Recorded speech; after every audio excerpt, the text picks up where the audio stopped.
Hello everyone, আশা করছি তোমরা সকলে ভীষণ ভালো রয়েছো। আমার আরও একটি নতুন ভিডিওতে তোমাদের সবাইকে ওয়েলকাম।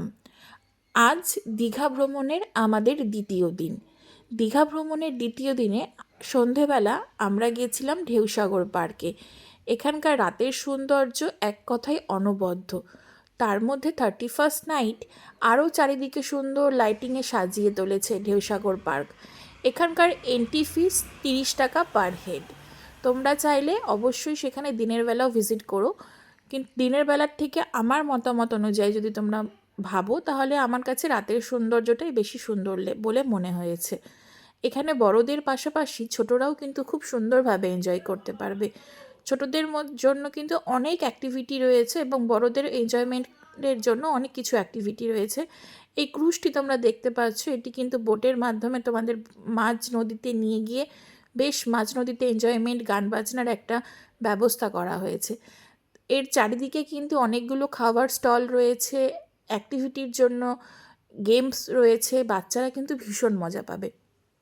চারিদিকটা তোমাদের সাথে শেয়ার করলাম।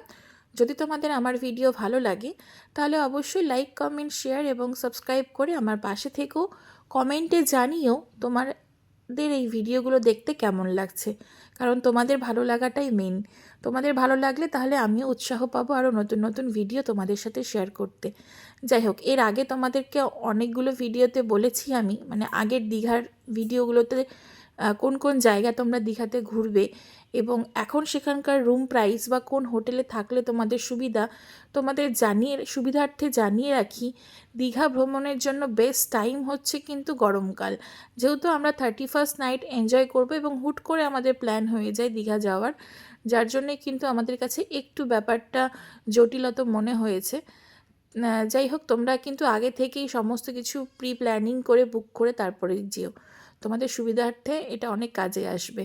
এবং আমি যেই হোটেলে ছিলাম সেই হোটেলের কন্ট্যাক্ট নাম্বারও তোমাদের সাথে শেয়ার করেছি, এবং সমস্ত ডিটেলস তোমাদের যদি কারো কোনো কিছু মনে হয় আমাকে অবশ্যই কমেন্টে জানিও, আমি আবার শেয়ার করে দেব। যাই হোক, পুরো ভিডিওটি তোমাদের কেমন লাগলো আমাকে কমেন্ট করে বলো। Thank you so much.